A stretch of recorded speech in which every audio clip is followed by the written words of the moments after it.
Iya, aman ini dari situasi itu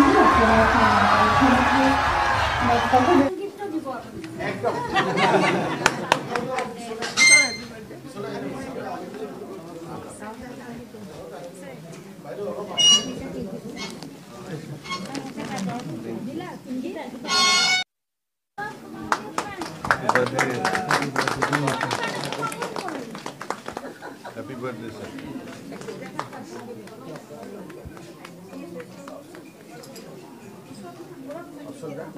মুখত দিয়ক মই দিব নোৱাৰোঁ আপুনি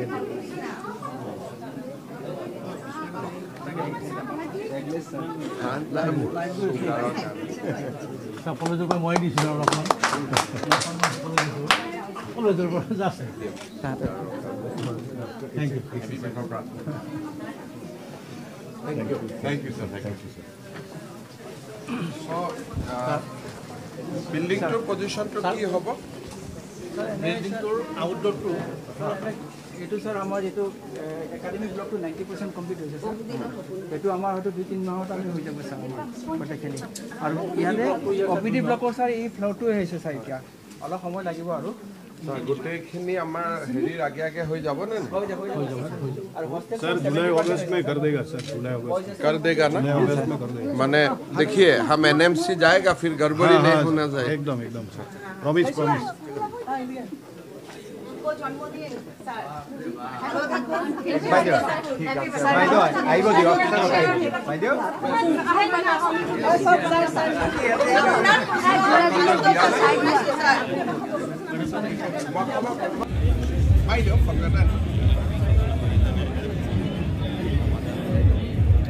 Olah dia.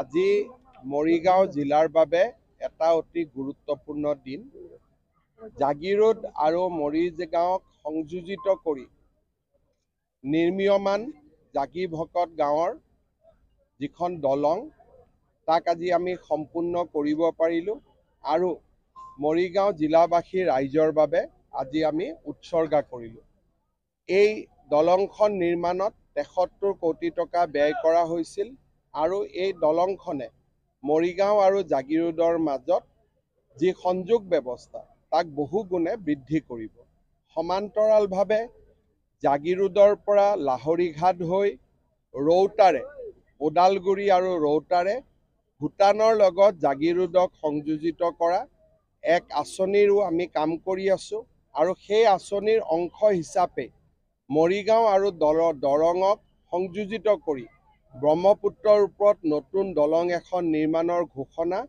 কেন্দ্ৰীয় চৰকাৰে যিকোনো মুহূৰ্ততে কৰিব তাৰ প্ৰক্ৰিয়া ইতিমধ্যে দ্ৰুত গতিত আগুৱাই আছে আজিৰ দিনটোতে নামৰূপত ভাৰত চৰকাৰে 12 লাখ মেট্ৰিক টনেৰে নতুনকৈ এটা সাৰ কাৰখানা নিৰ্মাণৰ কথাও ঘোষণা কৰিছে আমাৰ ৰাজ্যখনৰ জীৱনলৈ এক বিশাল পৰিৱৰ্তন আৰু সম্ভাৱনাই অপেক্ষা কৰি আছে মই অসমবাসী ৰাইজক আন্দোলন বিবৰ্জিত হিংসা বিবৰ্জিত এটা পৰিৱেশৰ মাজেৰে আমাৰ ৰাজ্যখনক আগুৱাই লৈ যাবলৈ আহ্বান জনাইছো কেন্দ্ৰীয় বাজেটে আমাৰ অসমবাসীৰ বহুদিনীয়া আকাংক্ষা পূৰণ কৰিলে ডিব্ৰুগড়ক দ্বিতীয় ৰাজধানীৰ কথা আমি ঘোষণা কৰিছিলোঁ এতিয়া ডিব্ৰুগড়ৰ নামৰূপত প্ৰায় 14,000-15,000 কোটি টকাৰে সাৰ কাৰখানা নিৰ্মাণ হ'ব ৰাজ্য চৰকাৰে তাৰ 40% পুঁজি ব্যয় কৰিব কেন্দ্ৰীয় চৰকাৰে 60% পুঁজি